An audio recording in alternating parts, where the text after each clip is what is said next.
All right. At least one minister is in a good position, Chris, because you did a trade deal with the United States. And India. It was a moment of quiet intensity that caught the world's attention. On the dais in Berlin, the minister from India sat next to his Western counterpart. The topic seemed routine at first: energy, sanctions, trade. But then a question cut through the formal pleasantries. Why single out India? That question came from Piyush Goyal, India's Commerce and Industry Minister, and it stopped the room. It stunned the audience. The moment exposed something deeper than energy policy. It exposed a fault line in global diplomacy. Setting the stage at the Berlin Global Dialogue, the global focus was on Russia, oil, sanctions, and the shifting tides of power. Western nations, led by the United States and European allies, had been steadily tightening the screw on Moscow's war economy. Oil exports, shipping networks, shadow fleets, all were under scrutiny. New sanctions had been announced.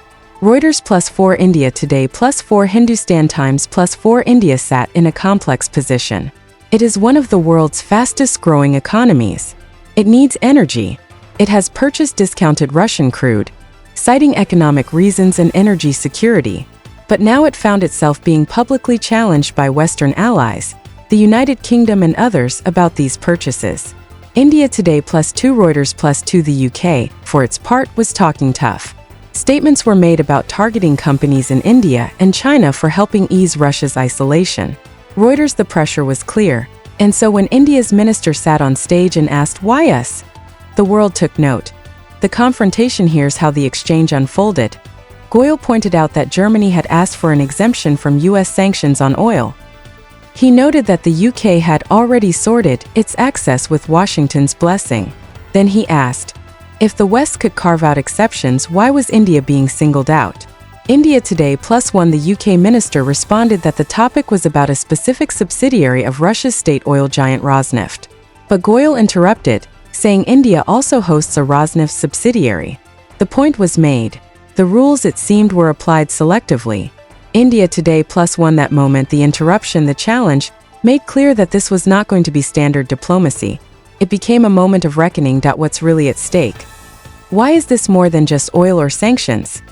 Energy security versus geopolitics. India says it buys Russian oil because it's economically viable and available, not because it's signaling allegiance to Moscow.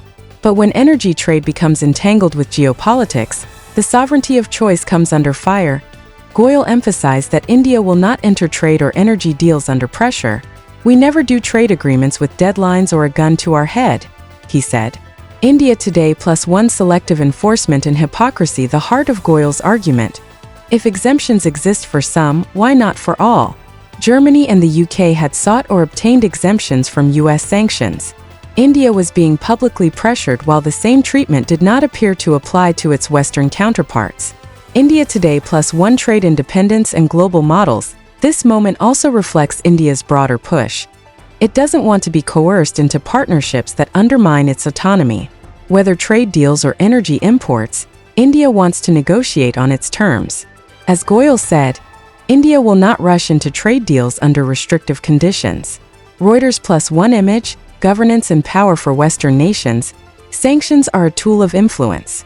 For India, the concern is that such tools may become means of enforcing normative behavior rather than addressing actual concerns of justice or equity. Goyal's challenge is not merely about oil, it's about the power to set the rules. The implications: what happens next? Diplomatic ripple effects. India's challenge in Berlin signals that its posture is shifting. It is less willing to accept unequal treatment quietly. For global diplomacy, this means more pronounced pushbacks. Trade negotiations. India is negotiating major trade deals with the EU, with the US, and this exchange underscores that for India, access will come with reciprocity, not just obligations. Reuters +1 Energy supply chains and alliances.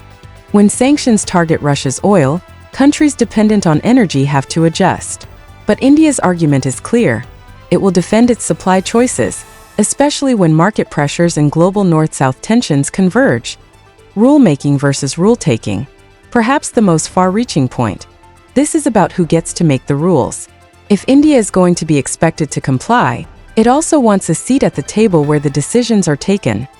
Parsing the rhetoric lets unpack some of the phrases for their deeper meaning. Why single out India? On its face, a simple question but loaded with challenge. It invites scrutiny of the entire sanctions regime, the criteria by which targets are chosen, and the underlying power structure. We also have a subsidiary of Rosneft in India. It points to factual complexity. If sanctions and rules hinge on corporate links, then fairness demands consistency. We never do deals under the gun, signals a red line. Trade for India cannot be about unconditional acceptance. Looking at newer markets, stronger domestic demand, long-term resilience. A forward-looking statement about the model India wants. Self-reliance, diversification, strategic autonomy. Why this matters for Africa, Asia, and the Global South. This isn't just about India and the UK. It's about how Global South nations view their relations with the North. If the global norms of trade and diplomacy operate under double standards, then emerging powers feel the pressure not just of commodities, but of morality defined elsewhere. For large parts of the Global South, they watch how sanctions, deals, and diplomacy are applied, and ask whether the same rules apply to everyone. They care about being treated as equals, not as suppliers or dependents. They look to models of growth that don't require subordination. India's position here resonates.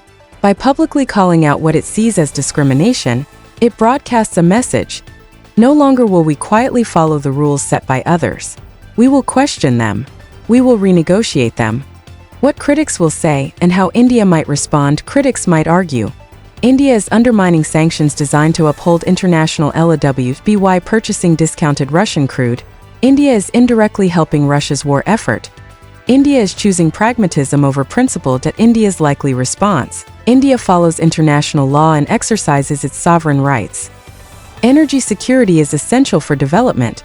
You can't moralize away affordable access.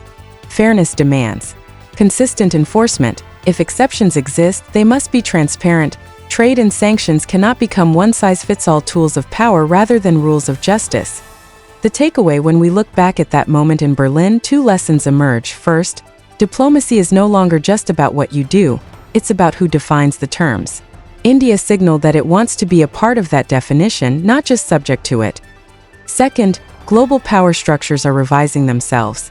The world is no longer just North versus South, in the old sense. Emerging powers are asserting voice, autonomy, and challenge.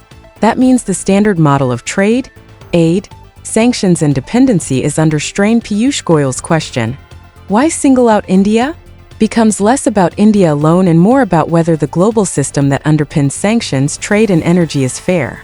It asks us, if the rules are unequal, does that make the system illegitimate?